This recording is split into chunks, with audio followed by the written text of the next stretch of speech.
Okay, ladies and gentlemen, it is Wednesday, September 17th. This is the Wrong Call Sportscast. Josh Tidwell, Dave Yagi. Yep. We're back. We're going to come we're to you back. every freaking week, ladies and gentlemen. So we're going to try to entertain you guys. So we'll start off with a little bit of Try PGA is a news. big word. I know. A little bit of PGA news. The only thing going on is the Ryder Cup, which is still not till next weekend, not this coming weekend, the following weekend. We got informed. Yes. Dave wanted to know if the Ryder Cup came from the rental truck company when we talked about it last week. And the Googler, Mr. Brad Damron, informed us that the Ryder Cup is named after Samuel Ryder, a British businessman who donated the very first trophy in 1927. That's where kind of like the Stanley Cup. It's called the Stanley Cup because that guy donated that trophy. Well, see, there you go. Yep. Interesting little tidbit of something there for you. So that's thank you, Brad. That's how the Ryder Cup became known as the Ryder Cup. So that's about all I have for the old game of whack fuck. That's still going on. The what? Golf? The Ryder Cup? No, it starts the 20th, not this weekend, the following weekend. Oh, they just take that long of a break? Yeah, I think there's another couple little small tournaments going on, but that's the big kind of finish of the year. I missed that part. In golf, if you will. So got just a little bit of racing news. The room for you racing folk out there. Last week we said the next race for F1 was Azerbaijan Grand Prix. Yep, what he said. So that wasn't last weekend. It's this coming weekend. NASCAR. Last week was in Bristol. Christopher Bell won that race. And this week is when the playoffs start that we talked about a little bit last week. Is it called playoffs or shootout? It's playoffs. So the NASCAR playoffs start this weekend. The first race is in Loudon, New Hampshire. It is on Sunday at 2:00, competing with the NFL. Good luck. Yeah. I mean, yeah. It's NFL season. The juggernaut's back. Yeah. The sport that all of us real people like to watch is back on now. So they're not going to be, well, I guess there's going to be some NASCAR fans watching in between their, Cowboys games, I guess. Oh, okay. Watch out. Taking all shots. All right, then. Taking shots. Watch out now. We're going to change the format up a little bit because we've got a special guest here in a few minutes. So we're going to go ahead and get into a little bit of MLB. Dave's segment right now. We'll do the hardball. I've got just a couple notes real quick before you get into all the stats and stuff that I saw. Cal Raleigh, as he's known as the Big Dumper. Because of his dump truck ass. But they call him the Big Dumper. Last night, he had a good game last night. Mickey Mantle for home runs by a switch hitter. He also Ken Griffey Jr. I was getting ready to say Seattle. Yeah. Another little interesting tidbit on last night. I didn't know the Mickey Mantle. Yeah. It was I did know the Ken Griffey though. Yeah. He passed Mickey Mantle as the most home runs in a single season by a switch hitter. So that's cool. Nice. Mickey Mantle's obviously a legend. Cal Riley's had a hell of a year across the board. The Big Dumper. The home run derby. Yep. And just for his team. Yeah. I mean, we'll get into what his team's doing here in just a little bit. Also in baseball news last night, Shohei Ohtani, who's, the freak athlete of baseball that we've all loved to enjoy, threw 5 hitless innings, only had 5 Ks, but no hits in his 5 innings at the plate. And then he hit his 50th home run last night in the 7th or 8th inning. Yes. Which put him back-to-back years with 50 home runs. Mm-hmm. And his first 2 years in L.A., he's got back-to-back 50 home runs. Yeah. I mean, the guy is a freaking specimen. Yeah, he is a specimen. His first couple starts out the gate pitching were not great. Well, coming off the injury. Yeah, he had Tommy Johns and all that shit. Yeah, but I mean, the dude can swing a bat, man. Yeah, he's a good hitter. Yeah, for sure. He's definitely fun to watch. But and he can throw the fucking ball. I was kind of looking for Schwarber to take him long last night and didn't. But well, they're smart. Yeah. Don't give Schwarber a meatball because it's gone. Yeah, it's gone. But 5 innings, 5 hitless innings, 5 Ks, and his 50th home run. Pretty damn impressive outing for Shohei Ohtani. So, Dave, you got a little bit more baseball stuff for us? Yeah, I sure do. All right. We're basically 10 games left. Yeah. In the whole season. October baseball, it's coming up. It's close. Yeah, the boys of October about to come back. That's right. I mean, the Cubs' actual last game is on September 20th. Yeah, so we're close. Yeah, 10 games. Give or take a couple of the teams that all these stats are official as of 5:00 this evening. Yep. Because you got teams that play during the afternoons and all that stuff. So there's a couple teams that will play a day or two longer because of rain delays or just anything make up games or anything of that nature. But as far as the Cubs, 20 is it, and they're at 10 games. That's where I judge everything because I'm a fucking Cubs fan, and that's all there is to it. Anyway, go Cubs, go! Hey Chicago, National League. Cubs are gonna win today. In the Central, Milwaukee is basically they're not leading that division anymore. As of today, they won that division. They wrapped it up today. Yeah, at 92-59, they won the division, and the Cubs clinched the first wild card berth. So they're in at 88-64. Okay, good. So good those stuff. are the first two and only two teams to clinch as of today. Any positions whatsoever as of awesome. I think the Cubs clinched it at 3 or 4 o'clock this afternoon. Okay, so the Cubbies are in. Milwaukee won a division. Good stuff. In the East, it's the Phillies sitting at 91-61. Excuse me, my W's feeding back. 91-61 in the NL East for the Phillies. They have a 12.5 game lead over the Mets. That's the second best in their division. The West, the fucking Dodgers. Shohei Ohtani, 84-67. They've got a 2-game lead over the Padres, which the Mets, Tuesday Night Baseball, helped out. Last night, the game the Dodgers. The fucking Mets kicked the living fucking shit out of them. It was crazy. They had them. They were down. They were up like 8-2 in the bottom of the second inning. It was crazy. Every time I looked up, the score was growing and growing. Believe it or not, I was watching a WNBA game last night. Oh yeah, yeah. All right. Well, I mean, we'll get to that. You do you, boo boo. In the AL, we're switching over. East, Toronto, 89-62. They have a 5-game lead over the Yankees, the Bronx Bombers, Torpedo Bats. In the Central, Detroit, the Tigers, the shocking Tigers, come out of nowhere, that have had first place since day fucking one and never let go. They are 5.5 games over Cleveland. I told you last week it was Kansas City. Yes. Where the fuck Cleveland came from out of in a week? Yeah. 5.5 games. Yeah, your Royals. Because they were at least minimum, from what I remember, 10 games over the Royals. Hey, Asbury's for ours. And then your Royals, came fucking screaming up in there. Your Royals were right there. They took a little step backward there, didn't they? They ain't gonna happen now. Yeah. Not since Cleveland. I mean, Cleveland just said, "Royals, hold my beer," and they fucking. I'm coming. They passed them on the interstate. That's what happened. And in the West, old dump truck Kyle Raleigh, Seattle sitting at 83-68. They have a 1/2 game lead over Houston Astros. Fucking Astros. Trash can beating motherfuckers. Yep.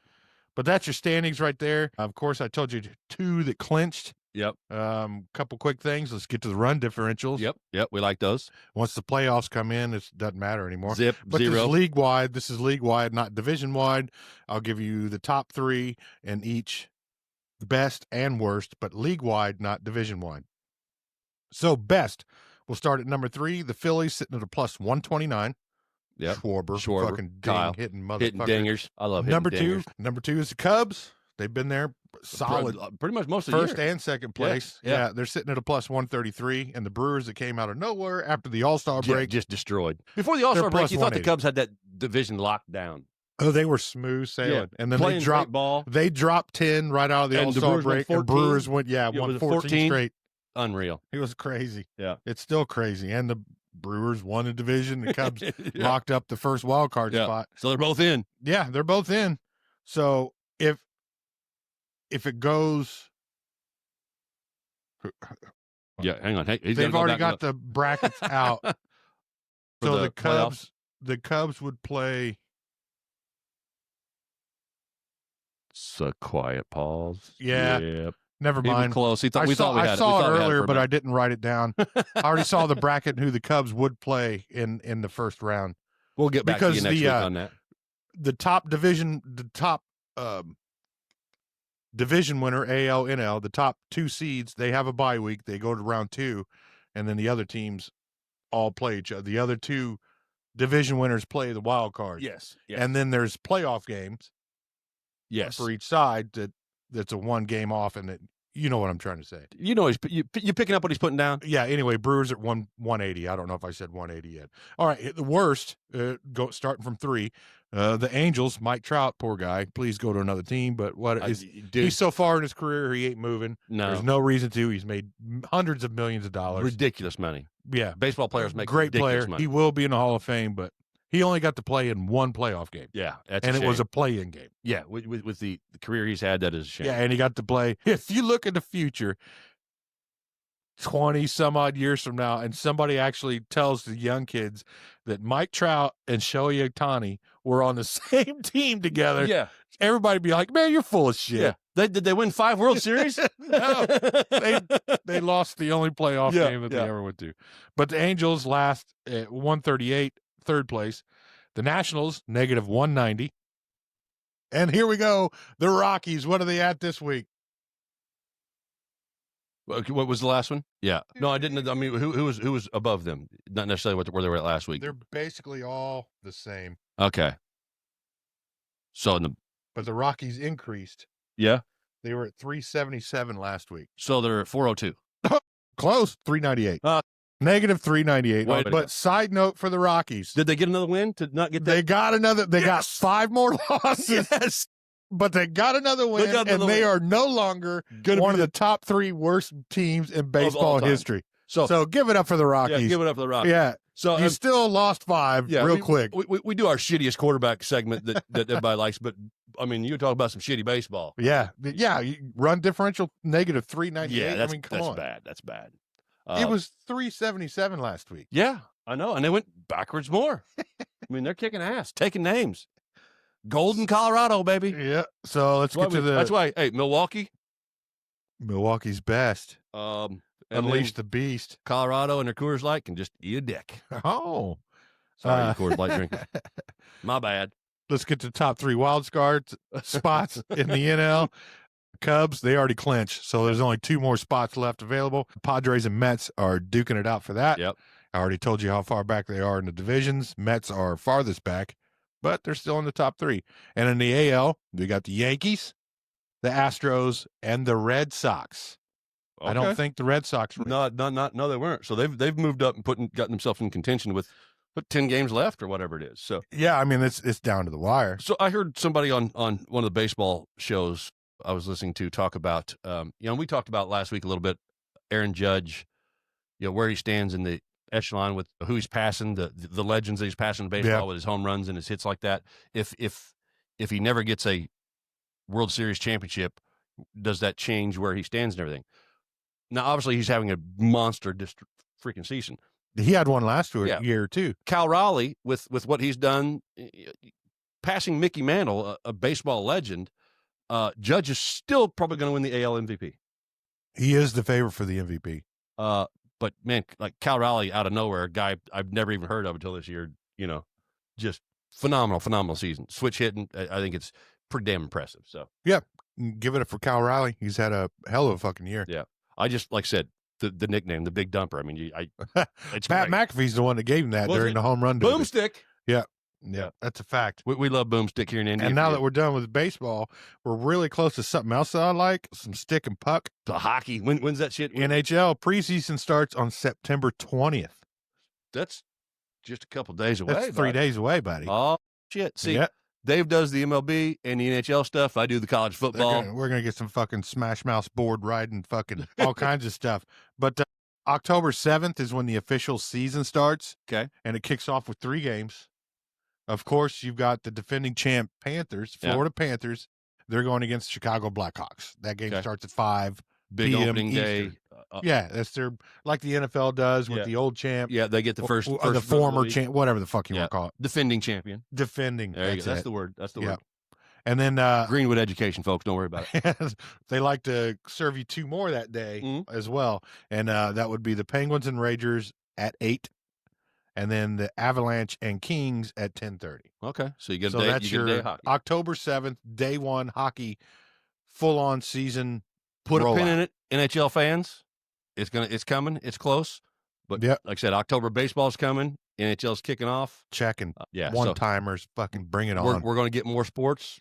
Right now, we just got a few rolling, but it's the ones we enjoy, so we're going to keep those going. So give us just a minute. We've got to get find the correspondent for the WNBA because we've got to talk about them and a little bit of college football before we move into the NFL, our bread and butter. We did hire our first official sideline reporter, correspondent, whatever you would call it. Yeah, I mean, the NFL, they've got their guys on the sideline. The NBA's got theirs. We've got somebody just to talk a little bit of WNBA with us. So give us 1 minute. We will be right back with our WNBA correspondent. Hang tight. Okay, thanks for hanging with us. A little break. We had to find the correspondent, get him ready. So we're going to hit a little bit of WNBA news because the playoffs have started, but we do have a new correspondent to help us with the WNBA.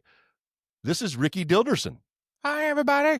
He has been showing up at all the WNBA games, keeping track of the stats, the scores, the ladies, seeing how they're doing.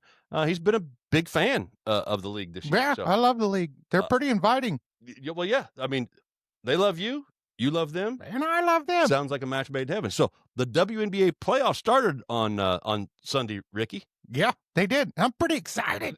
But let's go ahead and break down where we stand so far in the WNBA. Currently, the number 1 Minnesota Lynx playing the number 8 Golden State Valkyries. Minnesota is up 1-0. Game 2 is tonight. So you got a pick in that game, Rickey? Let's go with the Lynx. Go with the Lynx. All right, the Lynx it is. Number 2 Las Vegas Aces are playing the number 7 Seattle Storm. That series is tied 1-1. This is a best of 3 series. So, the next game is tomorrow night. Number 2 versus number 7. Are the favorites going to pull this one out, Rickey? I'm definitely going with the Aces because I'm a fan of number 1. Okay, there we go. See, Rickey's got all the insight for you guys. I'm telling you. He knows what's going on. The number 3 Atlanta Dream are playing the number 6 Indiana Fever. Now, that's the game I watched last night. The Fever did have their Stranger Things jerseys on, which were pretty damn cool because Stranger Things is filmed or is a series that is in a made-up town in Indiana. So, but hey, Rickey, the Fever came back, played great ball last night. I watched the game. What'd you think about it?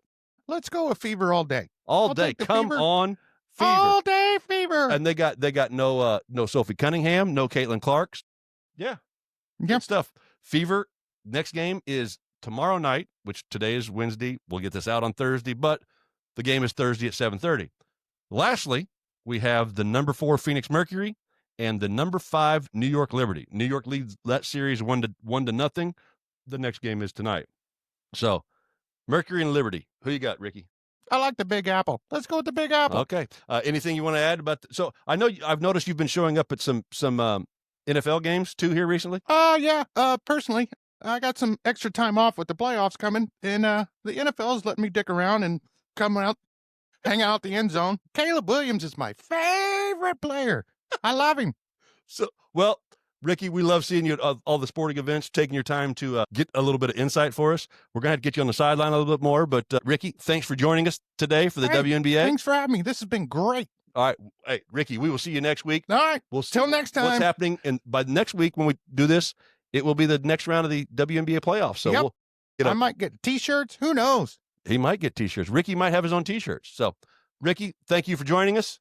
Thanks for having me. We got to talk a little bit of college football. Be right back. Bye. Dubby, for all of your energy and hydration needs.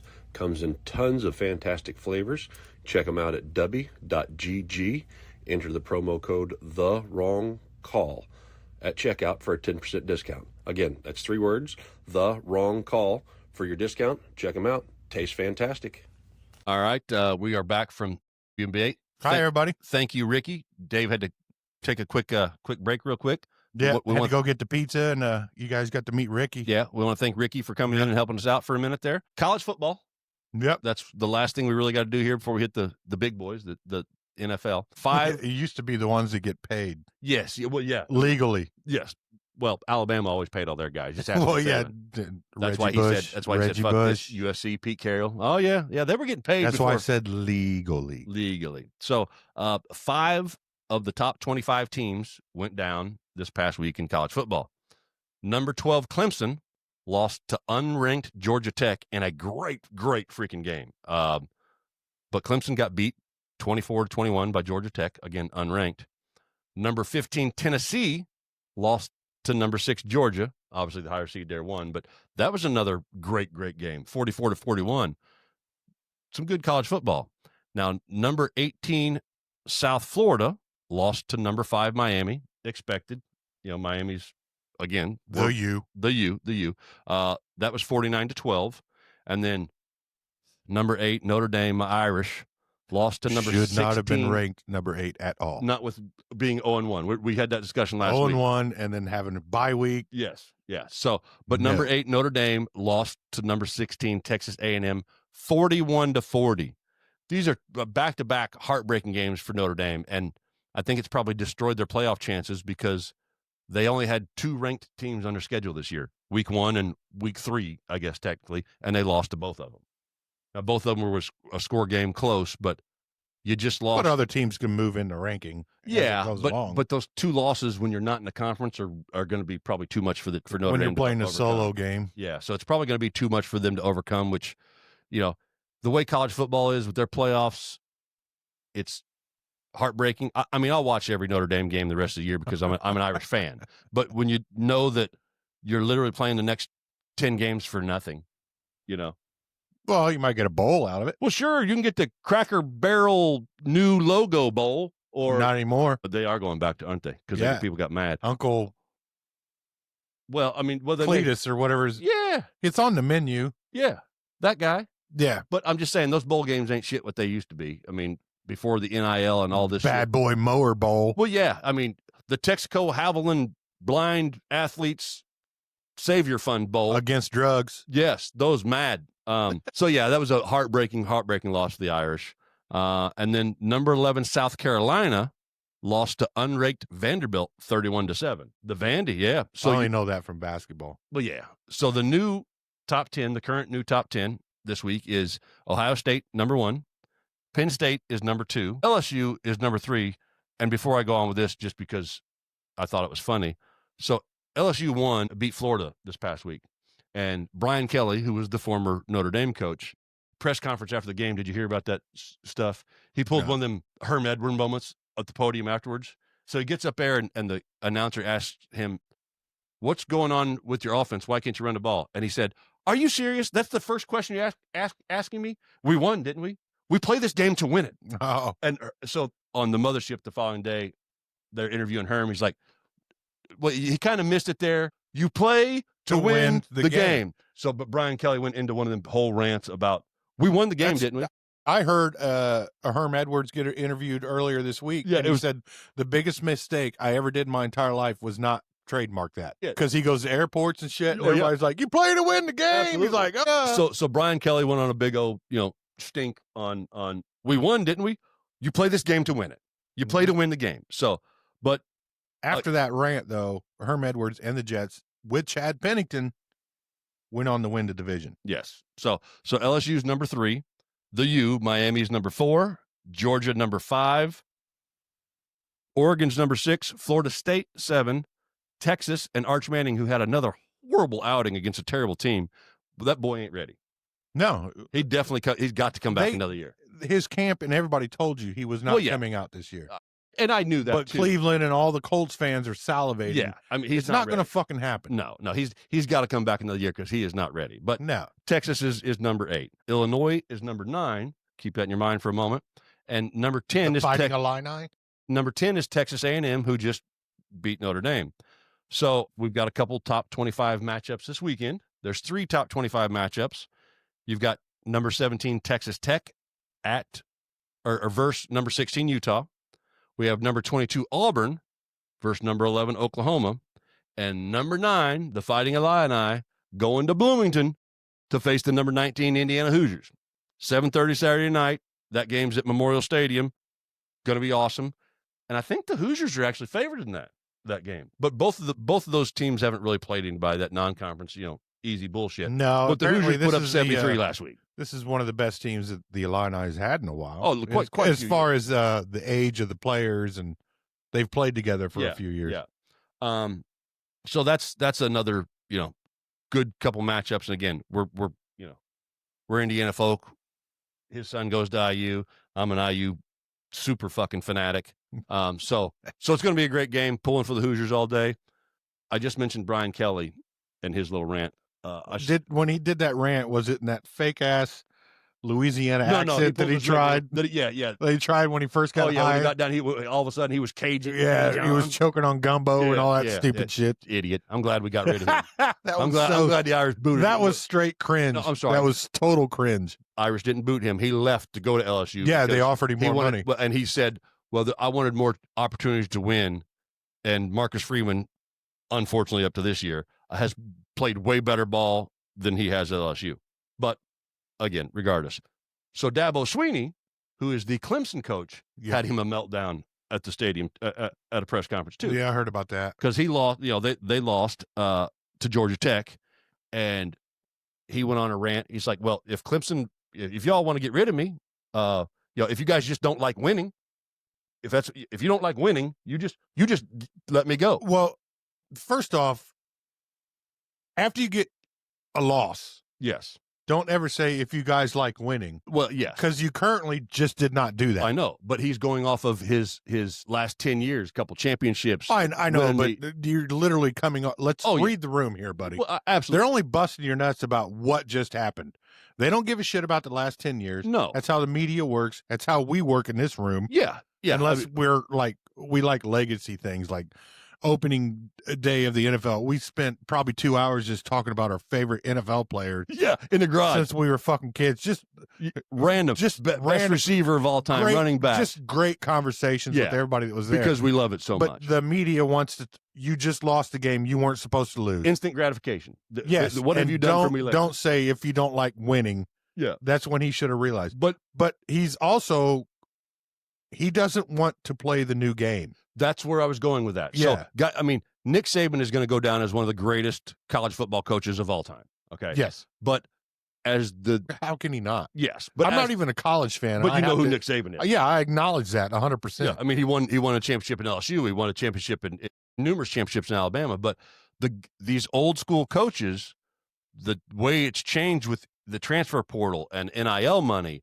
it's a different game that these guys are in now. And you have to, what's the word? You have to change with the times. Yeah.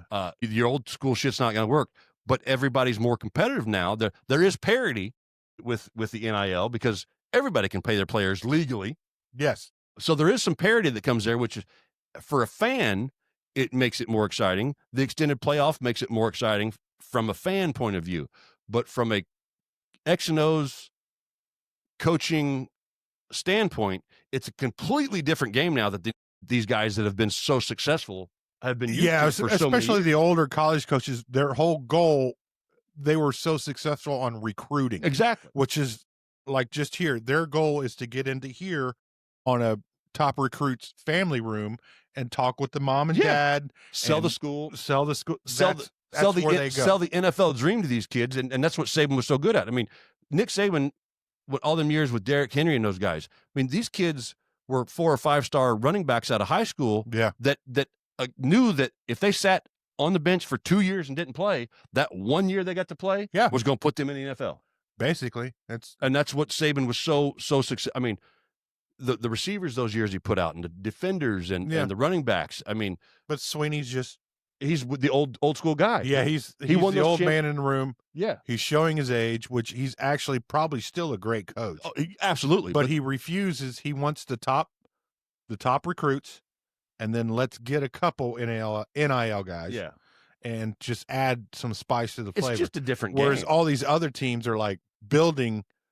They're basically the free agency every year. Yeah, they're who gives me the most money? Minor league NFL teams, and promising these kids are going to get drafted. Yeah, so it's just a different game. And Dabo Swinney's been an amazing football coach, but he hasn't changed with the times, which is why Saban walked away. And I don't think he will.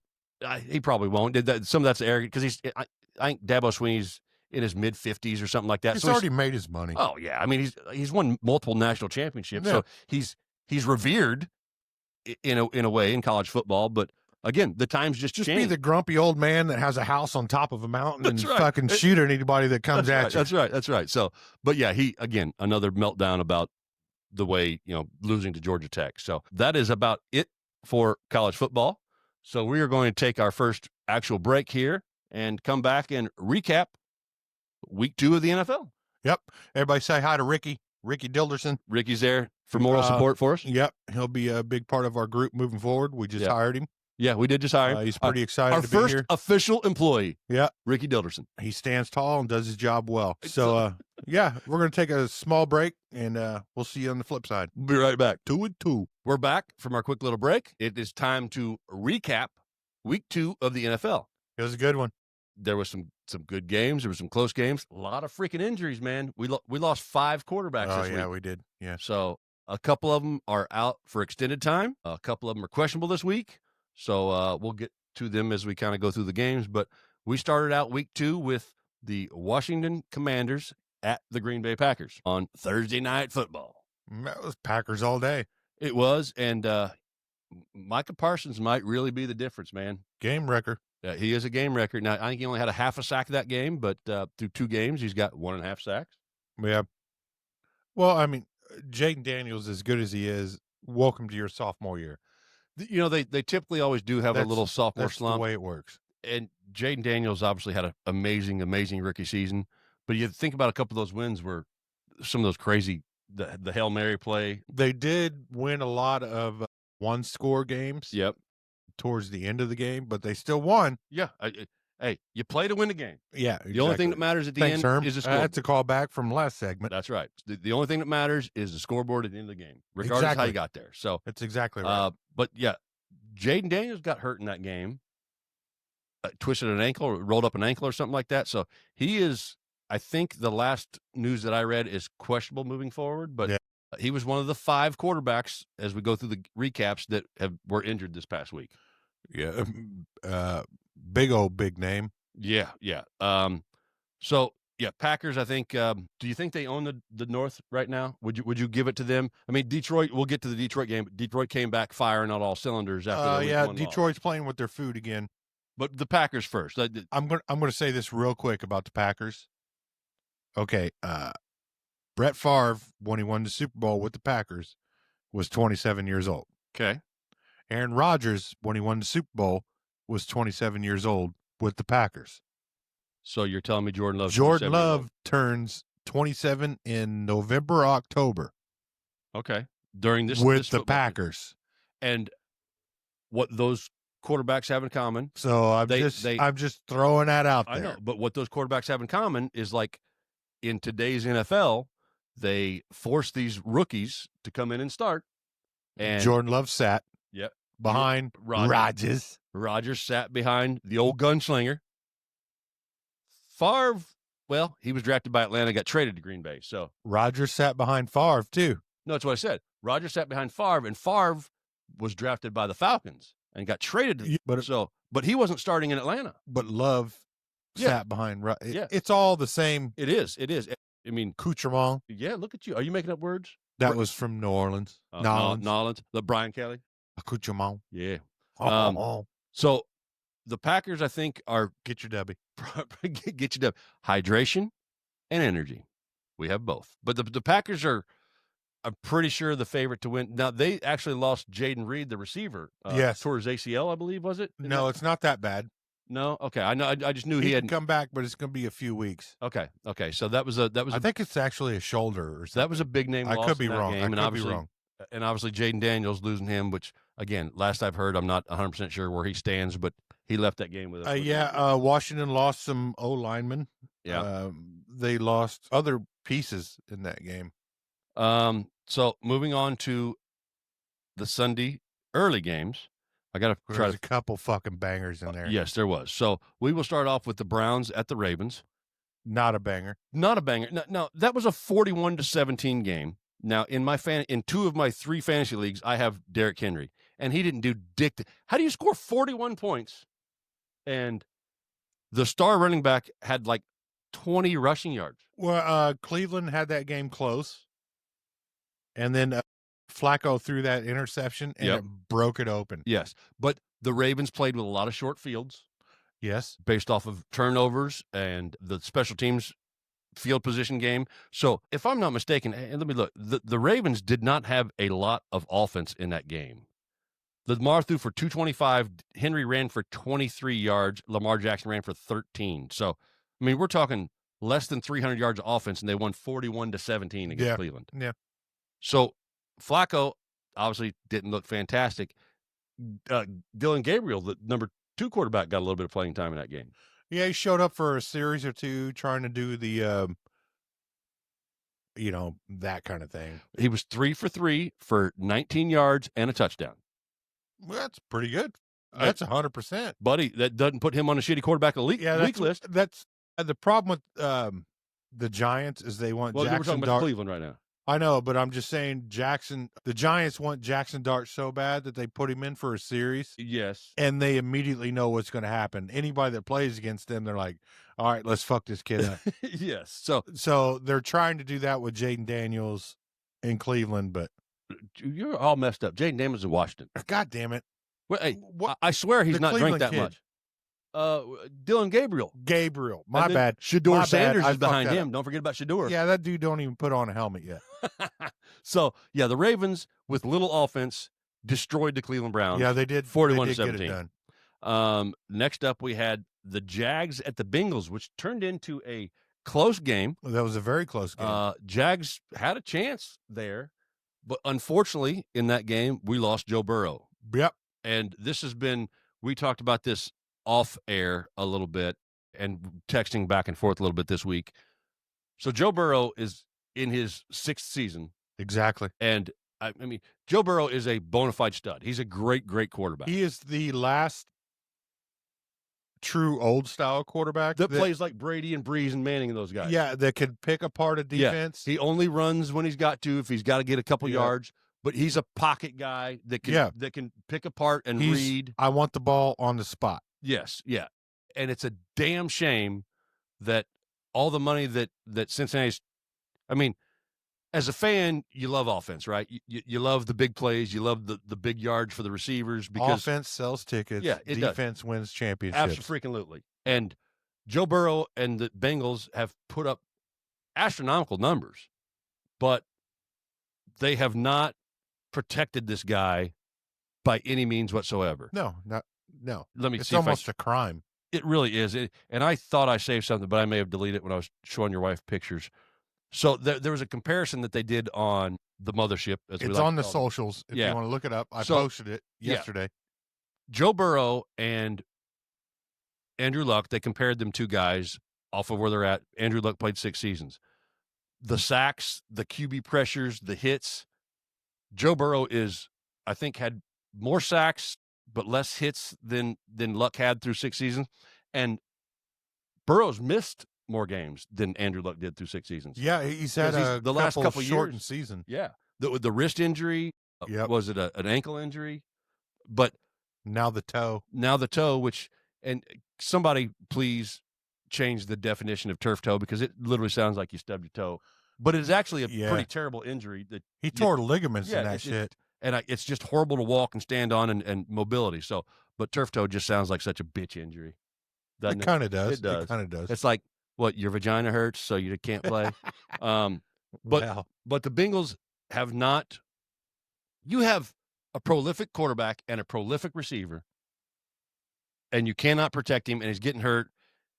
I mean, obviously last year they were putting up. You've had multiple opportunities. Yeah. You're putting up 35 points last year, but you're giving up 40.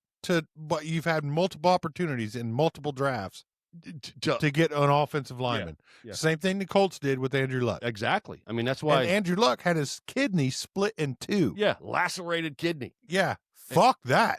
Yeah, and Andrew Luck was, we talked about this before the show when we were talking about the Burrow deal, the comparison. And Andrew Luck, and this isn't just the homer in me, Andrew Luck was a completely generational, amazing, talented, smart quarterback. And he was built like a tank. He was an awesome, awesome quarterback. He would have, if they'd have protected him and he had a Peyton Manning, Drew Brees, Tom Brady length type career, it's hard to imagine what he could have done, with what the ability that he had. And they're doing this to Joe Burrow, and Joe Burrow's in that kind of realm of that upper echelon of quarterbacks, and they're completely letting him down. They're completely letting the city of Cincinnati down. Yeah. And all the fans, man. I mean, you've always been a big Bengals fan. Oh, always. I grew up a Bengals fan. Yeah, so I'm still going to always root for him. But it's a shame. I'm a huge Burrow fan, and Chase and the whole T. offense. Higgins and The whole offense is awesome. amazing. I think it's really kind of like But when you can't Carson protect Palmer was there with Hushmanzada and TJ, Chad Jones. Who's your mama? Yeah. How's your Championship. But prolific offenses and Boomer Esiason and the Super Bowls. John Kitna. But they don't pay people.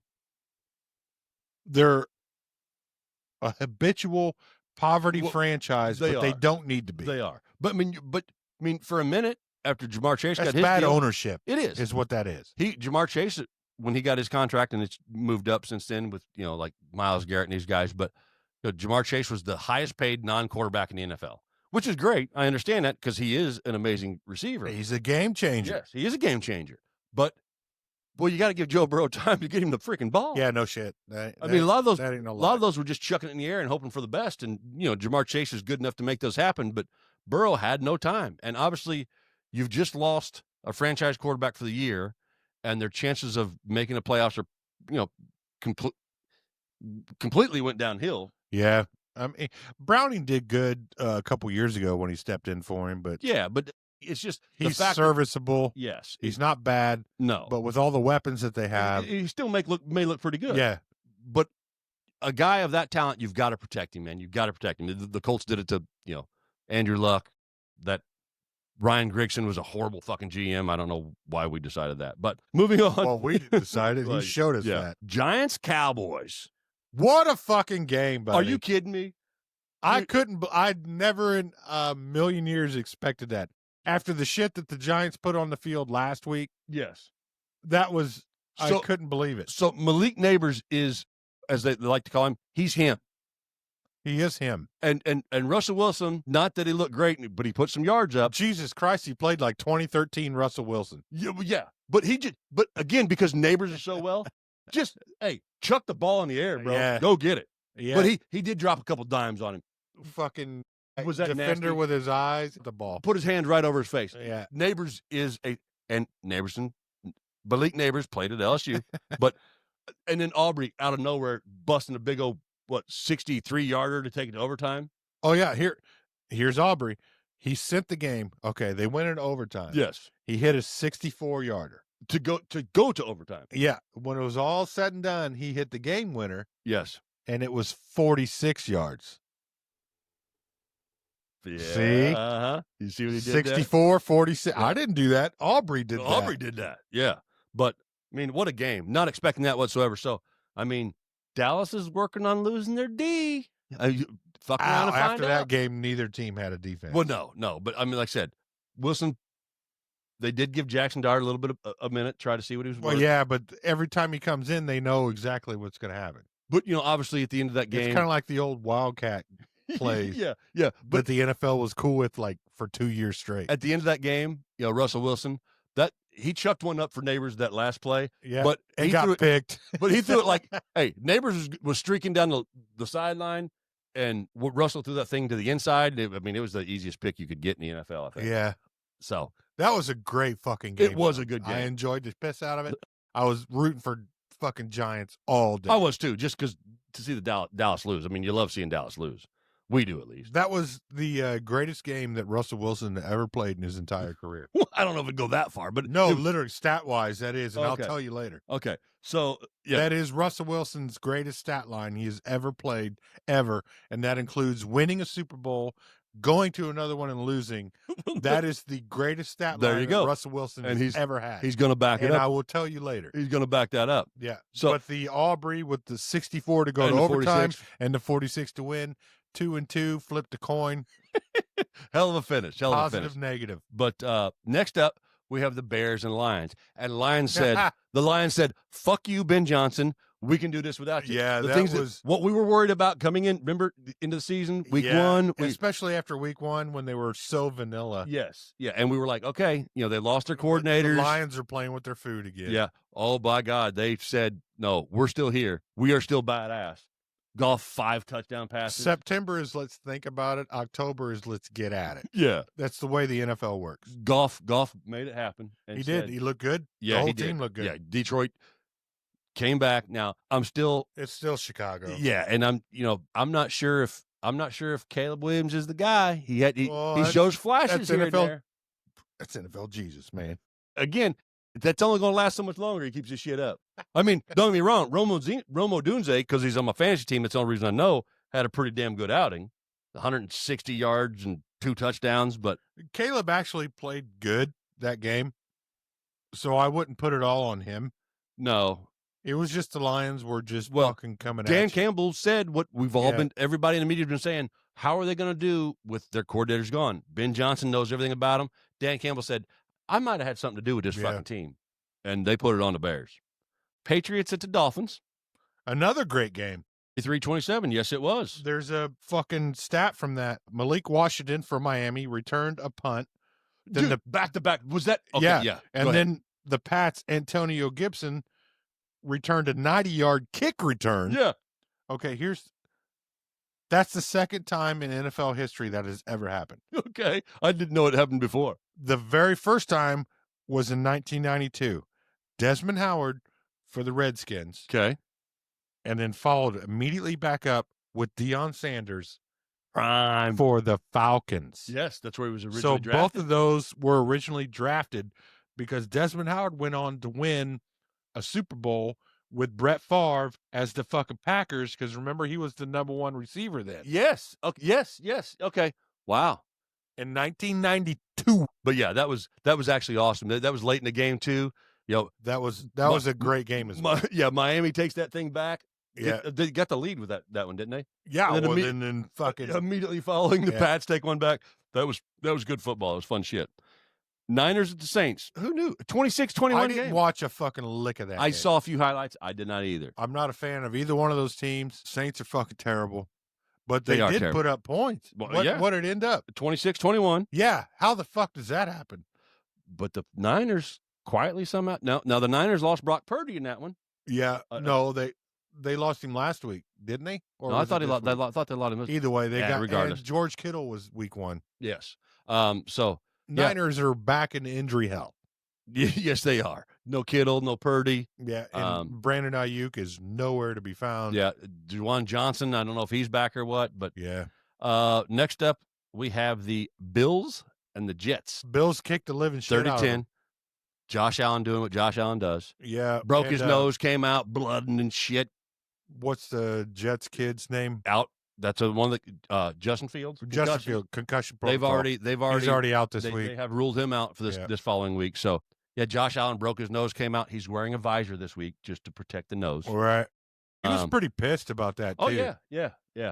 I think because to break your nose when you're wearing a face, that dude had to get in there with a Judy chop. But no, I saw the highlight again, and I think he caught a knee to the top of the helmet, and the helmet came down. Oh, the helmet got him? This helmet came down and caught him on the bridge. So I didn't watch that game either because I saw it was an ass whooping. Yeah, it was. I mean, nah.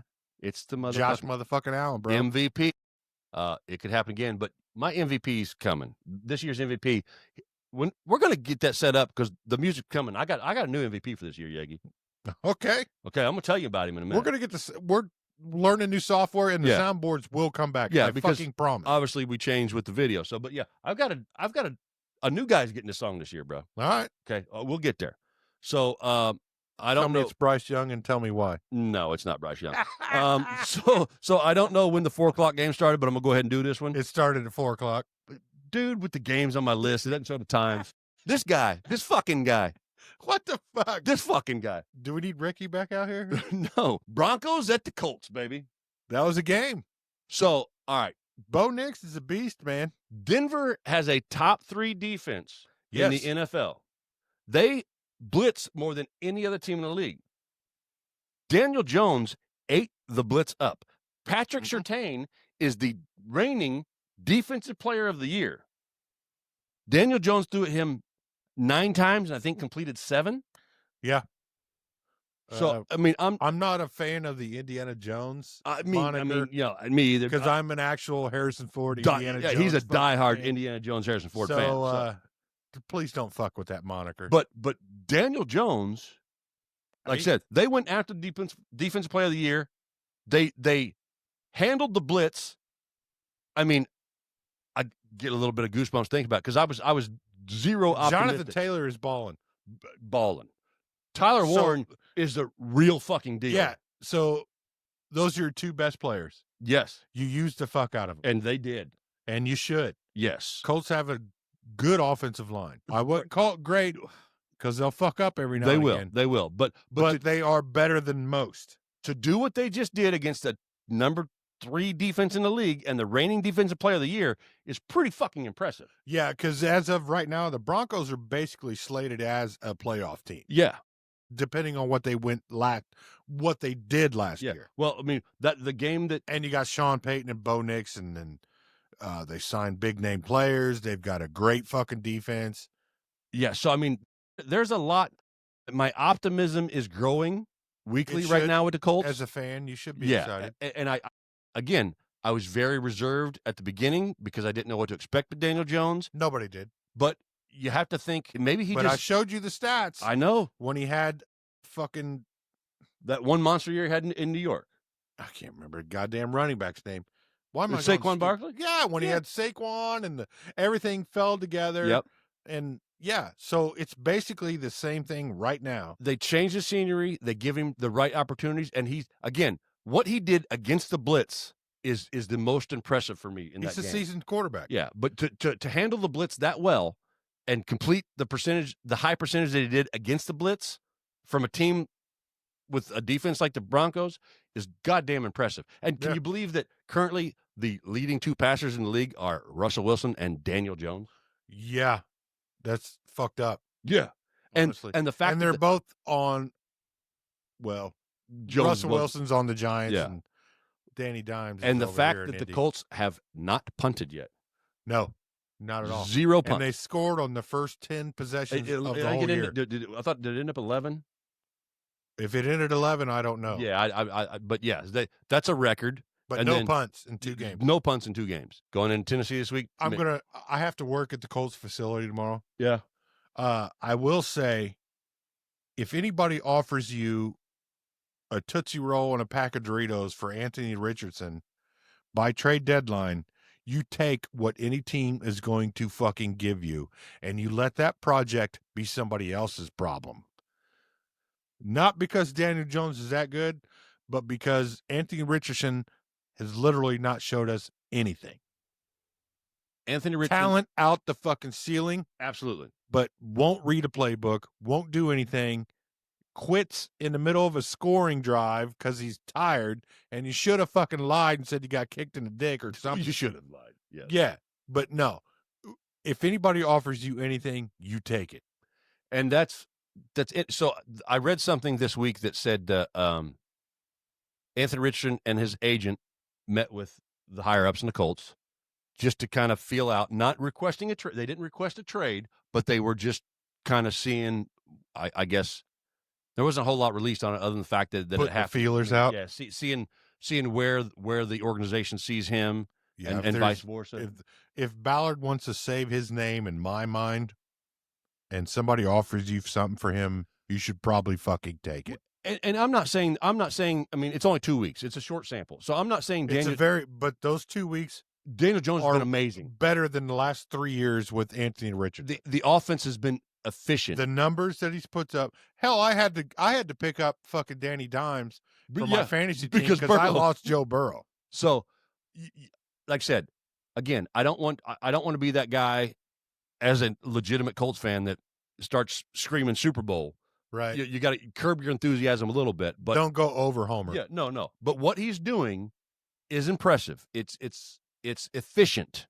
It's we're actually seeing the offense work. Yeah, run very well, and the defense is complementing the hell absolutely. Out of it. And we played with 3 starting DBs out and our lot two not playing either. So we had some holes to fill on defense and got to be the greatest signing that the Colts have had in years. Because I've always bitched about Chris Ballard not signing free agents. Well, and he knew his job was on the line. He'll actually take it. He'll be like, all right, well, I've ignored this area for a couple years. Well, yeah, and he knew his job was on the line with the whole Richardson. That's why he needs to double down, and if somebody's offering you shit for Richardson, wash your hands of it. But he may go somewhere else and be awesome. You never know. It's possible. Obviously, it's not here. No, but the Cam Bynum, Cam Bynum's got a pick week 1, week 2. So I like the little celebration with blue. Yeah, it was good stuff. So, I mean, enough about the Colts. But yeah, I'm becoming more optimistic. Let's put it that way. They are the talk of the league because it's a shock to everybody. It is. honestly. It is. Everybody wrote It's Daniel a shock Jones to off. fucking Colts fans. Yeah, and I'm a fucking diehard Colts fan. So I look at the numbers, and they're impressive. they are totally impressive. Yeah. Seahawks, Steelers. Okay. Aaron Rodgers and them came back down to earth a little bit, didn't they? Yeah. 31-17, Aaron Seattle. Rodgers got real pissed. Boy, he did. That one play in the end zone. Caleb Johnson, what are you talking about, the punt or the kickoff return? No, I'm talking about when he was thrown to the pylon. Oh, yes. Yeah. And he had a guy that was he was throwing back in end zone, back shoulder fade. The guy was going deep, but the guy cut from the end zone and went back to catch that ball. He was supposed to pull his man towards the pylon to get the ants out of the picnic, and he went for the ball and blocked the actual back shoulder fade. Yeah. And Aaron Rodgers lost his fucking shit. Well, and then after that, it went all downhill. And then was it a punt or a kickoff? Whatever it was, but yeah, he let the fucker sail over his head and touched it on the way. Yeah, Caleb Johnson, the rookie running back. Yeah. I'm like, that motherfucker ain't on kick return no more. Yeah, no. They self-imploded on them. They did. So, I mean, Seahawks got that one 31-17. Rams, Titans. Sam Darnold. Yes. Rams, Titans. The Rams, boy, Puka. Whoo. Yeah, Puka. Stafford. I saw an interview with Tom Brady just the other day that was asking him, they asked him, he said, you're talking about the new quarterbacks in the league and whatnot, you know, how the positions change with the running and stuff. And this has all come up with all the injuries, right? You know, and they asked him about, you know, the quarterbacks that are still in that old school Breeze, Brady, Manning mold. And he said, it's the first thing that comes to mind is Matthew Stafford. He's still in that pocket guy. He's not really trying to extend plays. Stafford's a bro.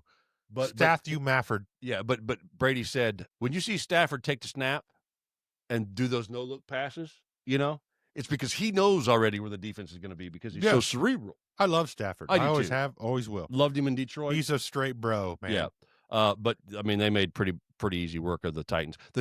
Cam Ward did get his very first touchdown pass in that game.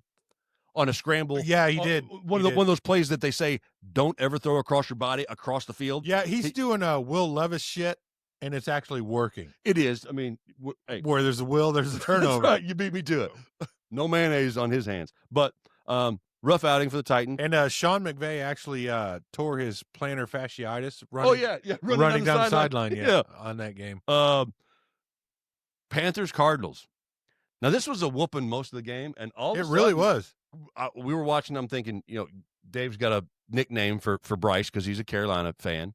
He was a Carolina Reaper, and we thought, you know, I'm watching the game thinking, man, I want Carolina to come back so bad so he can get his name back. They damn near did. Boy, they get close. The O-line is trash. They are really bad. The defense is kind of trash too because they let fucking Kyler Murray and them go that far ahead of them. Yeah, but they came back, so they wore down. They did. They made an effort to make it competitive. The problem with the Panthers is, in the second quarter over the last year, since last year, since Dave Canales has been the coach, they've been outscored 94-0 in the second quarter. So they get their ass fucking waxed in the second quarter. And then when they make it close, they're fighting uphill so much. Yeah, they're so. I have a bone to pick with you, Canales. After you're a good coach. I've already seen what you've done with Baker Mayfield and Geno Smith. But fuck, dude, after the first 15 scripted plays and until halftime, he doesn't know what the fuck to do. No, because the script part works. Yeah, then it falls keeps off the you rails. in the game. Yeah, then it falls off the rails. And then the second quarter, you're like, holy shit, we got our ass kicked. Yeah, and now all of a sudden, you're playing from behind and they've made efforts to bring him close. Yeah, so don't blame Bryce. Don't blame the Carolina Reaper on that one because he did a lot. Yeah, and that last snap, and that lineman's in the back behind Bryce Young, just blocking air. Yeah, dude. Come on, dude. You could have. Hey, that dude just hit the practice squad. Rickey Dilderson could have showed up on that game, and that offensive lineman still wouldn't have checked him. I mean, we don't know for 100% sure that he wasn't at that game. He probably was. I mean, he's been at a few I think NFL he was games. at the Chicago game, though. He was at the Chicago game. I did see him at the He Chicago loves game. Caleb Williams. I did see him at the Chicago game. So next up, we have the oh shit! All right, Super Bowl rematch, Eagles and Chiefs. I didn't watch dick of that game. I honestly, because the Carolina game was going on. Yeah, and the Colts game was going on. I'm with you. They were kicking in highlights, and I watched the end of it, and I was playing video games. And the Eagles had to get a first down inside 2 minutes, something like that, and they're running the vaunted tush push or brotherly shove, whatever you want to call it. It's whatever. So now here's the thing I have with this. Chris Jones, who is a all-pro there you go. defensive lineman, right? He is a bona fide badass. Yeah, he's a certified badass. So Jalen Hurts, statistically wise, did not have a great game. But again, like I said, the only thing that matters, it's not the stats, it's not the touchdowns, it's not the yards, is did you get the freaking W? Yeah. Right? So especially in September. So Chris Jones is over barking something about... Pick up the early wins. Yeah. Chris Jones over barking at Hurts about, you didn't even have 100 yards or some shit. And Hurts said, we won the game, shut the fuck up. Yeah. Because that's all that matters. And then they interviewed Hurts after the game. I saw an interview with him about his lack of yards or lack of plays, whatever you want to call it. He said, this is a team game, and this is where Hurts... I'm becoming a little bit of a fan. I can't be too much of an Eagles fan for some reason because they threw snowballs at Santa Claus. But that was how many years ago? It doesn't matter, Dave, okay? I understand. I feel the pain. Yeah. But the guy did nothing wrong but spread joy. Yeah, exactly. I mean, it's your favorite holiday, for God's sake. But Hurts said, and it was a really great interview, he said, this isn't about individual accolades. We won a Super Bowl. We're winning games. That's the only thing that matters. I don't need the yards. I don't need the MVPs. I don't need this. We need to win the games. And that's what they did. So, Dusty, Falcons, Vikings. That game sucked. It did suck. Man, that was our Sunday nighter. We were looking at that was the rematch from the national championship game. Yeah, Michigan versus Washington. Yeah. Michael Penis versus J.J. McCarthy. Yeah. So, yeah, that game wasn't fun. Nah. J.J. McCarthy fucked up his ankle. He's not starting this week. No. He's another one of them quarterbacks that we lost. I vardag. Och när vi då lyssnar också på vad de behöver, då kan vi se hur det används i verkligheten. Och då balanserar vi allt detta. Då kan vi se hur det används i verkligheten. Och då balanserar vi allt detta, utvecklar på bästa sätt. Men hur gör vi detta egentligen? Utvecklar på bästa sätt. Men hur gör vi detta egentligen? They've got two phenomenal defensive ends, man. Atlanta they didn't do shit in week one. No, but during that game, 5 or 6 sacks. Yeah, they like were that. all over Penis. I've just been calling Penis all year. No, Atlanta all over McCarthy. Yes, I just can't get the Michael Penis out of my head. Rickey Dilderson, see what you did to us. Hi, Ricky. Hi, Ricky. But yes, Atlanta does have a pretty stout defense. So they did that game. Well, true that game.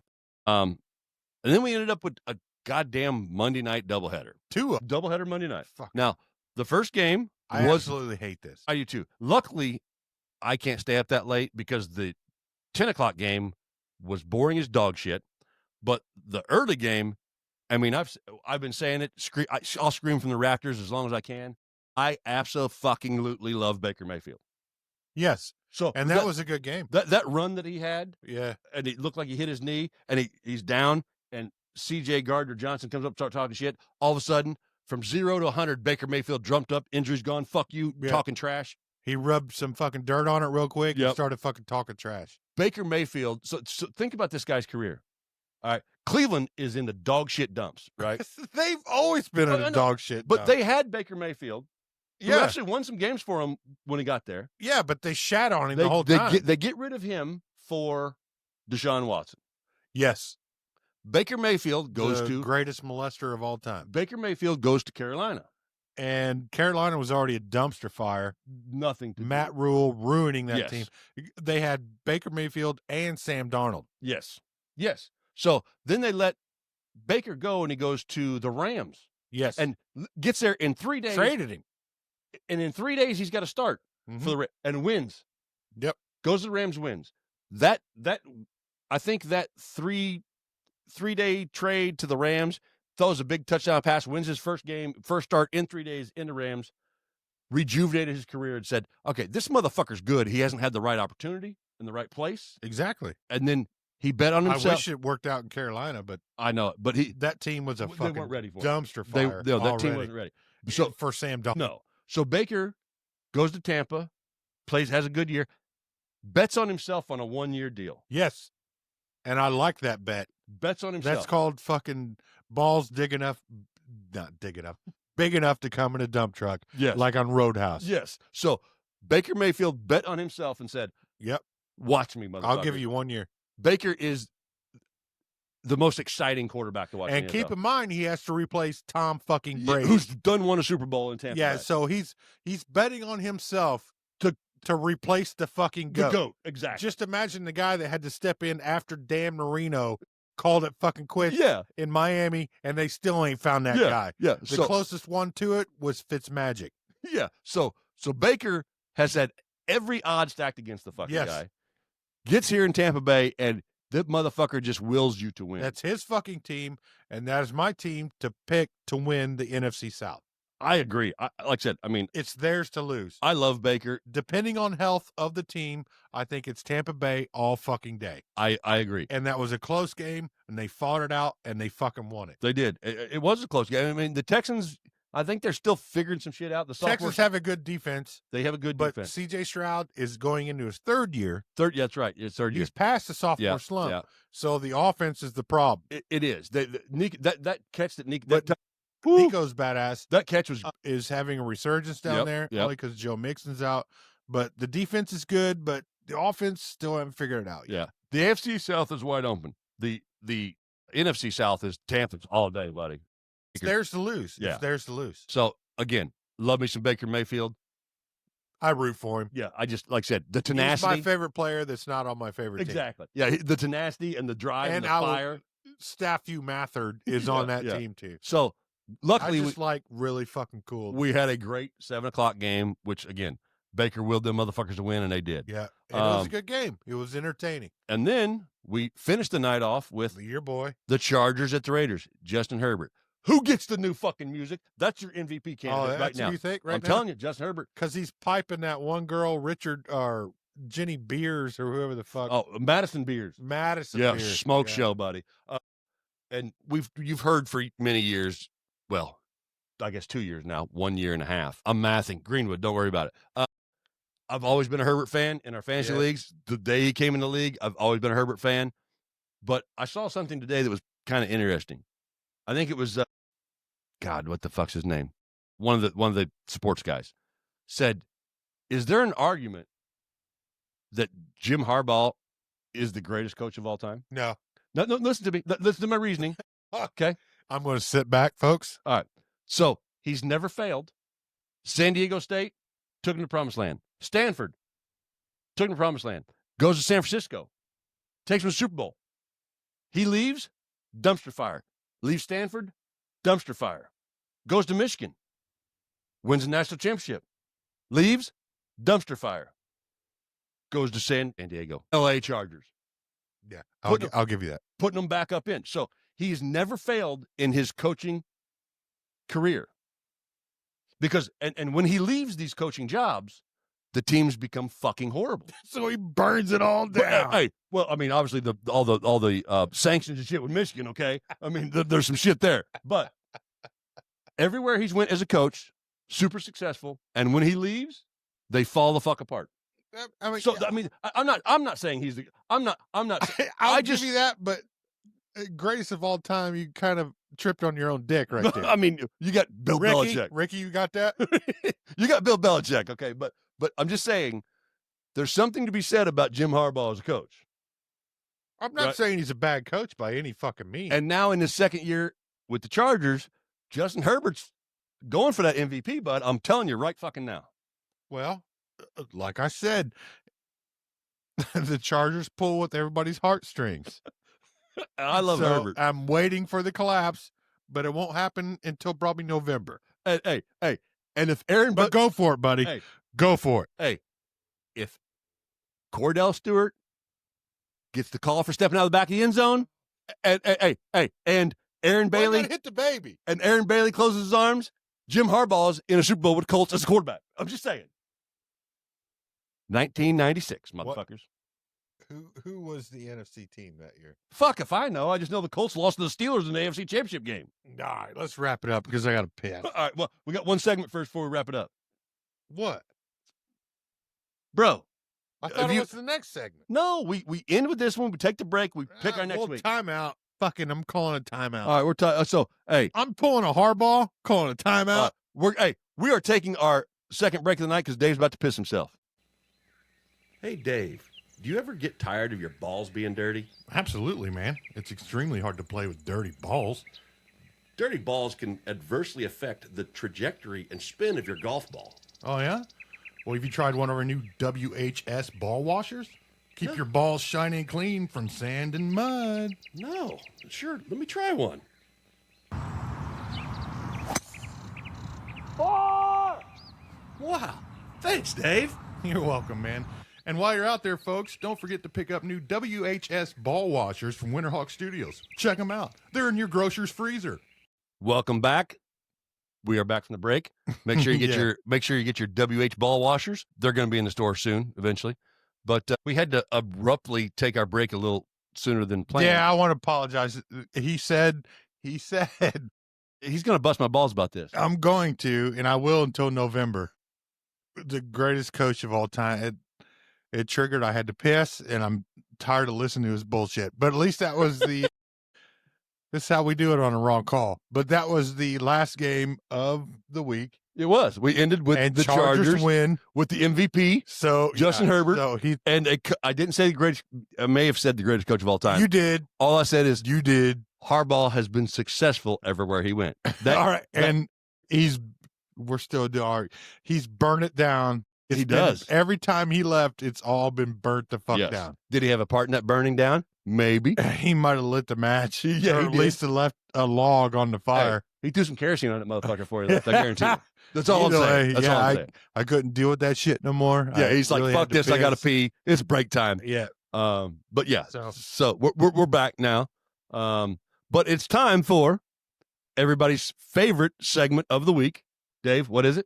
It's called the shittiest quarterback of the week. There we go. We do need some for this shit to roll. We're gonna ride it. We're gonna ride it. We play music if you didn't know that. Well, after Louder Than Live. Yes. And then I get off call. And then we're gonna do some stuff. Okay. So either way.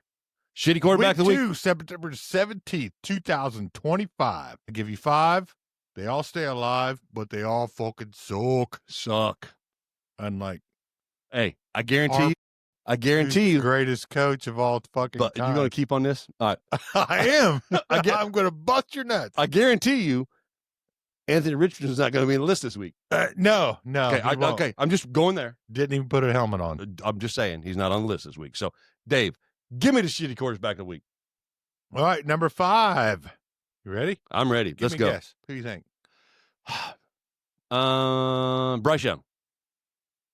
No, I don't. After his day? Oh, he came back. He had to come back. It's Patrick Mahomes. Mahomie. Yep. 187 yards, 1 touchdown, 1 interception, 72.1 QBR. 72. You know why? Because his number one receiver's pregnant with Taylor Swift's baby. I don't know. Maybe. Who's pregnant? His number one receiver is pregnant with Taylor Swift's baby. Rashid Rice? Well, Travis Kelce. They should be in jail. Never mind. All right, move on. All right, number 4, Joe Flacco.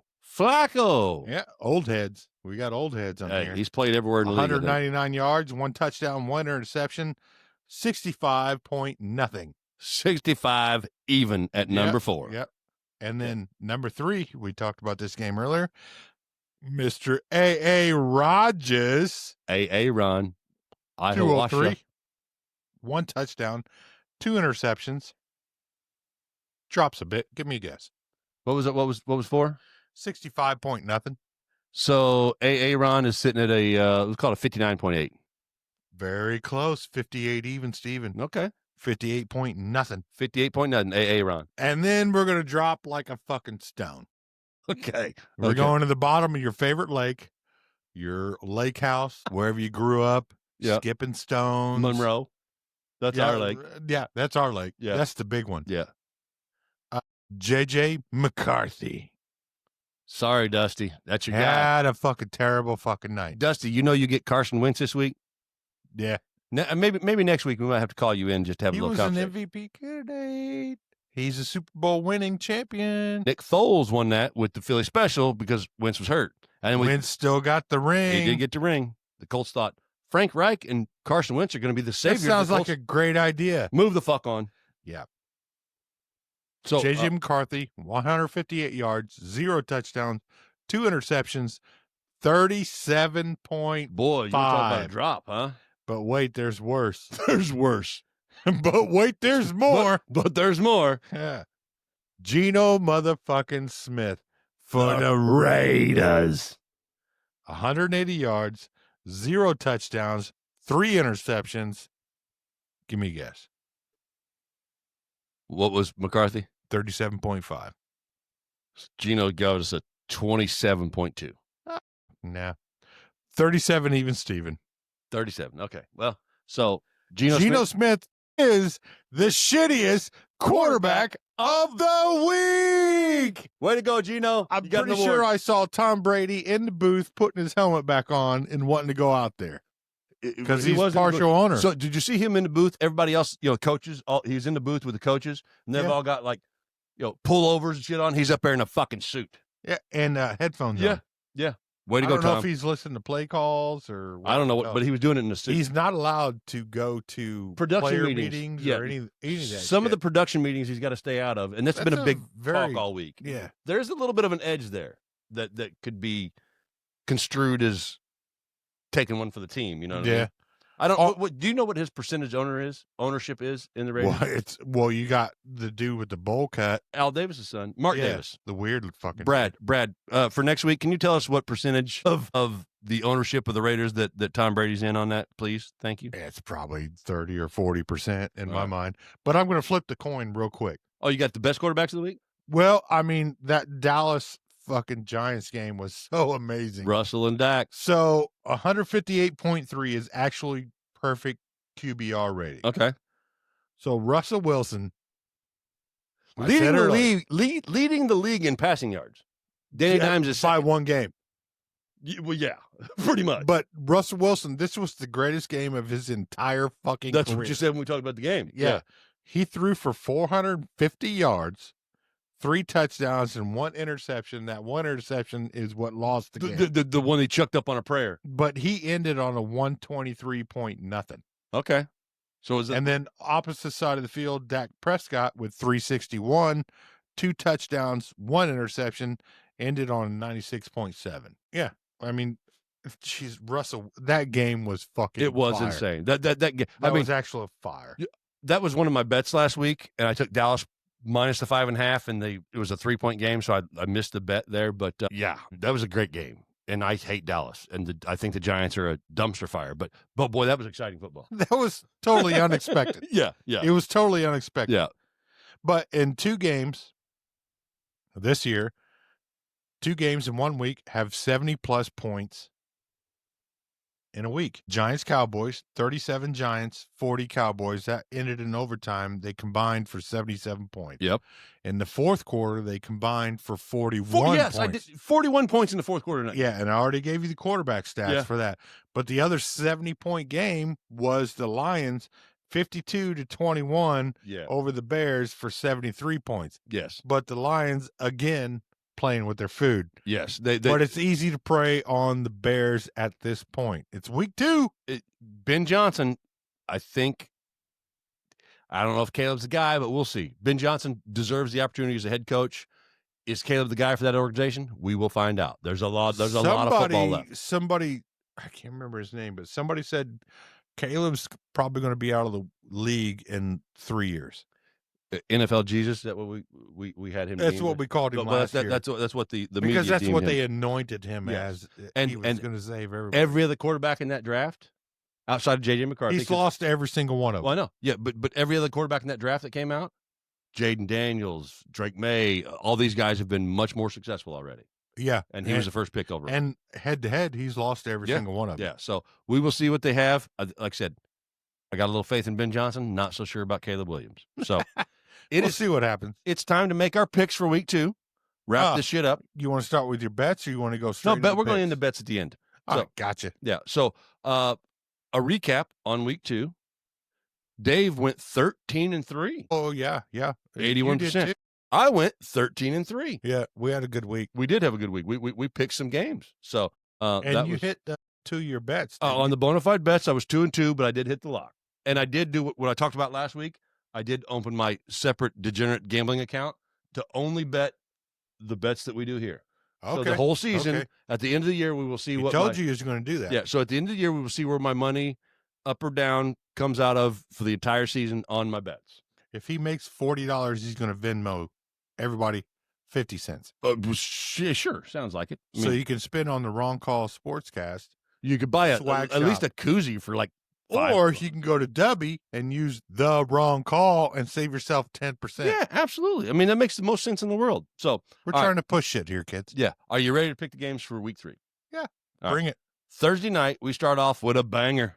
It's the Dolphins and Bills, isn't it? It is the Dolphins and the Bills. At Bills. The Bills are favored by 12 points. Watch them lose this game. But I'm still going with the Bills. Oh, yeah. I'm on the Bills, too. It's the motherfucking Justin Herbert MVP. So look, if we do that again, I'm going to have to piss. Oh, I'm sorry. We move on. We don't want to do that again. All right. 1 o'clock games. We're going to go ahead and start with Indy. The Colts are in Tennessee. They're calling this a trap game because Tennessee is 0-2. It could be a trap game. The Colts are 2-0. It's in Tennessee. It's in Tennessee. Yeah, so they have to travel. Yeah. But it's only 4 hours south. Colts. Yeah. Colts. Jonathan Stewart's on fire. Taylor, running back years and years ago. My bad. Yeah. I think he may have had too much piss. But yes, we're both on the Colts in this one in Tennessee. Colts are going to move to 3-0. Danny Dimes going to keep this shit rolling. I think it'll be close, maybe. I'm not sure it's going to be close. I think the Colts are going to put an ass whooping on them. Well, you're playing with the number against the number 1 pick. Well, yeah, a little bit of homer. All right, we got your division, NFC South matchup, Falcons at the Panthers. At the Panthers. Falcons are a better team. They are a better team. I like the Falcons here as well. I'm taking the Falcons. I fucking hate the Falcons, but I'm taking the fucking Falcons. Yeah, this is just for picks. Fuck Home Depot. Fuck you, Arthur Blank, all that. But Algier. Jesus. Packers at the Browns. Packers. Easy, bud. Easy money. At the Browns. At the Browns. Packers. Texans at Jaguars. Now, this is actually an interesting AFC South game. This is actually a pretty good showdown because 0-2 Texans versus the 1-1 Jaguars. Houston's actually better than the record. They're throwing hands. They're throwing fight. They're trying. Yep. But like I said earlier, I think their offense is the problem. Yep. Yeah. But I'm going to take the Texans going to Jacksonville to get the first win. I'm taking Jacksonville. Look at you go. Oh, sunshine. Jacksonville's been in both games. They have. They've actually played pretty well. Trevor Lawrence looks pretty good. Sunshine. I wouldn't say great. Sunshine. He's my second quarterback in my fantasy. That's right. All right, so you're on the Jaguars. I'm on the Texans. I'll take the Jags. We'll split it. All right. Next up, we got the Bengals at the Vikings. The matchup of backup quarterbacks and the 2 best receivers in the league. Now, I told Dave earlier before we started the show as a joke that I saw something on Facebook or somewhere that this will decide who the best receiver in the league is. Is it Justin Jefferson or Jamar Chase? They both played for Burrow at LSU, both drafted the same year, but they're both playing with backup quarterbacks. So, who's the best receiver in the National Football League? Is it Jamar Chase or Justin Jefferson? You got the Vikings or the Bengals? Well, hopefully that game is T. Higgins for my fantasy league. Yep.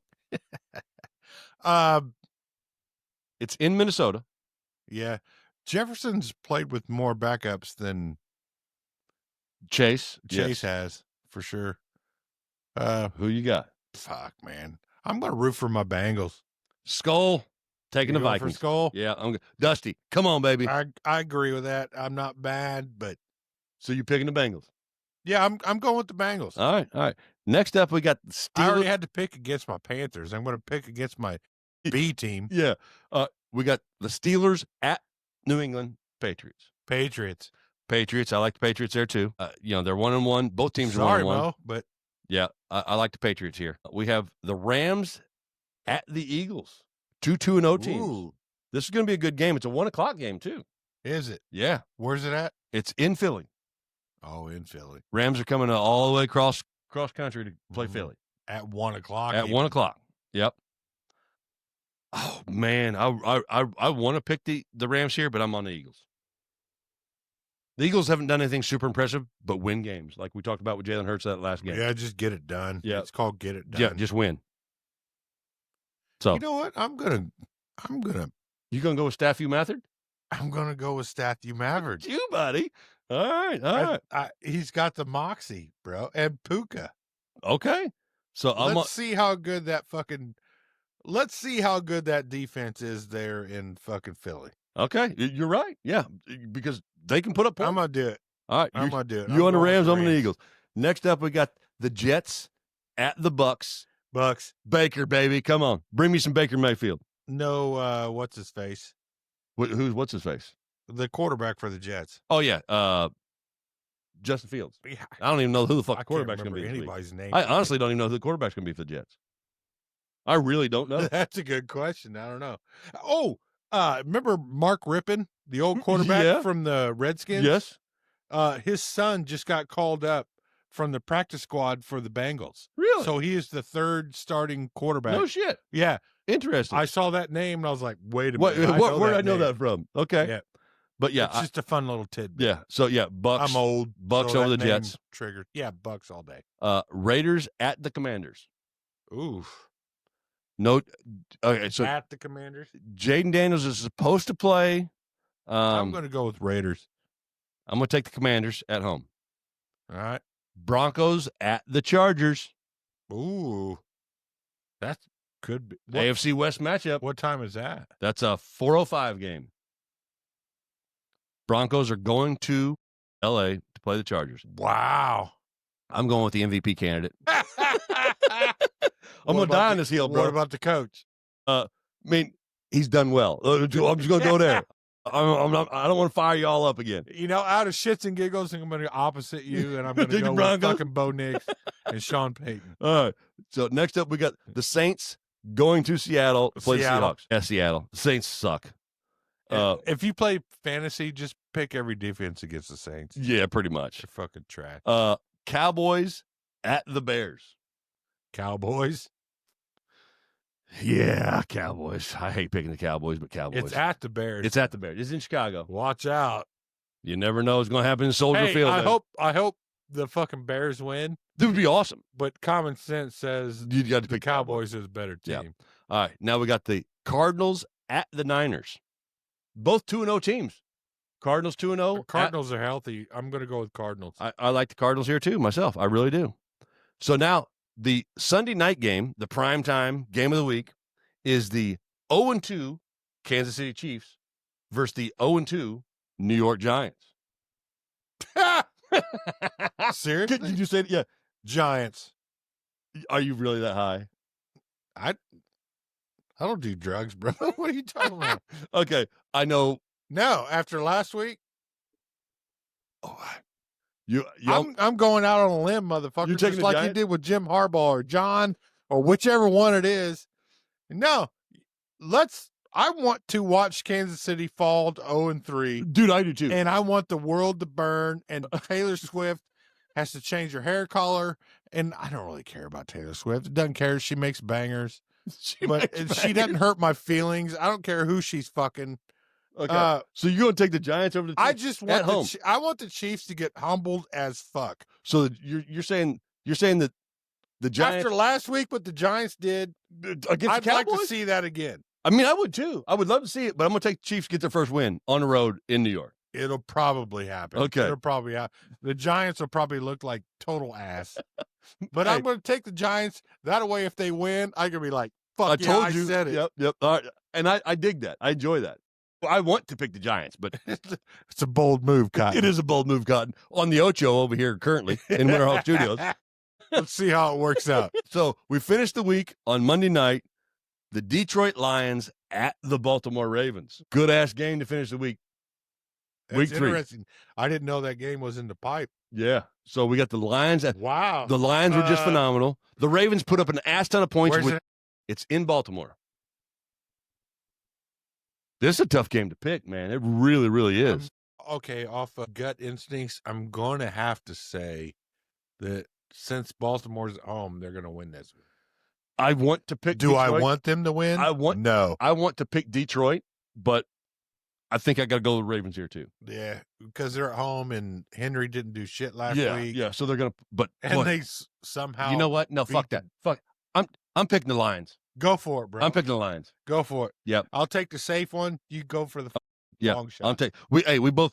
I love the Lions. I absolutely love the Lions. We had great picks last week. We've had a couple differences here in our picks this week, but I'm going to take the Lions this week. Dave's on the Ravens. Yeah. So that concludes our week 3 picks. We got one segment left here for you. It's called Bonafide Bets, motherfucker. You're goddamn right it is. And I went. Get your money ready, kids. I went 2-2 last week, but I hit the lock. So, like I said, on my bets, what I'm telling you guys every week, I'm betting myself. I do the exact same on my 3 and the lock. I started a new account. I do. I did start my new account for just the Bonafide Bet section. And at the end of the year, we will see if I am positive or negative on the year on the bets. So, if he's positive, you guys get to share that money. Yeah, we will. I'll 50 cents a time, motherfuckers. So come get email your Venmo. Yeah. All right. So here's the picks this week, ladies and gentlemen. I got Minnesota minus 3.5 versus Cincinnati. So Minnesota's got to win by 4. Okay. I have Philadelphia minus 3.5 against the Rams. Got it all day. Huh? You talking about them Bengals? Why you want to talk about the Bengals? Yeah. And no bullshit. This may contradict the picks that I just made because I'm in a whole different mindset. But I did these today when I was in a cognitive state of mind. See? Yeah, you try to use big words every now and then. So when I made these picks, still said it wrong. So Minnesota minus 3.5 against Cincinnati. Philly. This is why we have fun, kids. This is why this podcast is the best one that you guys are going to watch because it's off the cuff, man. Philly minus 3.5 against the Rams. New England plus 1.5 against Pittsburgh. And then the lock of the week. This is the one you put all the money on. The lock. The house, the wife, the kids, and the all dog. of them. The dog. Trade them all for $5. I ain't trading the cat for nothing. The lock of the week is Tampa Bay Buccaneers and Baker motherfucking Mayfield minus 6.5 against the no Justin Fields quarterback having Jets. Yeah, I'll give you that one. So that's the lock of the week. Tampa Bay minus 6.5 against the Jets. So take it to the bank, folks. That's the Bonafide Bets this week. Check them in, lock them in, get them done. So I think that concludes what we were doing tonight. I think we had way too much fun. Oh, we had a lot of fun. You guys got to meet. Get your W. You get your W. You got to meet the wrong call in the promo code. Don't forget, we have the website, thewrongcallsportscast.com. Get all your info. You can get all the socials. You can get the store. You guys need to buy some website. You guys got to get some merch, man. Check this out. Look, the Wrong Call, established 2024. Check that logo out on the back. Come get you some, man. We got T-shirts. We got sweatshirts. We got hats. We got koozies. Get after it. Dubby, the Wrong Call Sportscast, Josh Tidwell, Dave Yagi. We're going to do this every fucking week. We're going to have a blast doing it. So keep up with us. Dave, what do you got to tell them? Thanks for making the right call and listening to the wrong call. That's what I'm talking about. Dave Yagi, you kicked ass, brother. You kicked more ass, brother. Thank you guys for listening. Love you guys. Thanks for listening. We had a fucking blast tonight. It was a great night. We got a little unhinged. John Harbaugh's the greatest coach. Jim Harbaugh's the greatest coach of all time. Nah, shut up. You got to meet Rickey Dilderson. Rickey Dilderson. He's going to be here weekly. WNBA correspondent. Correspondent. He'll be here for the rest of the WNBA playoffs. So, does he need his own social media account? He might. It's going to depend on how we just hired him. We did. If you guys love Rickey Dilderson, he's a stand-up guy. He will have his own account. So you guys let us know. Either way, we love you, man. Thank you guys for watching and listening. We're going to do this every week.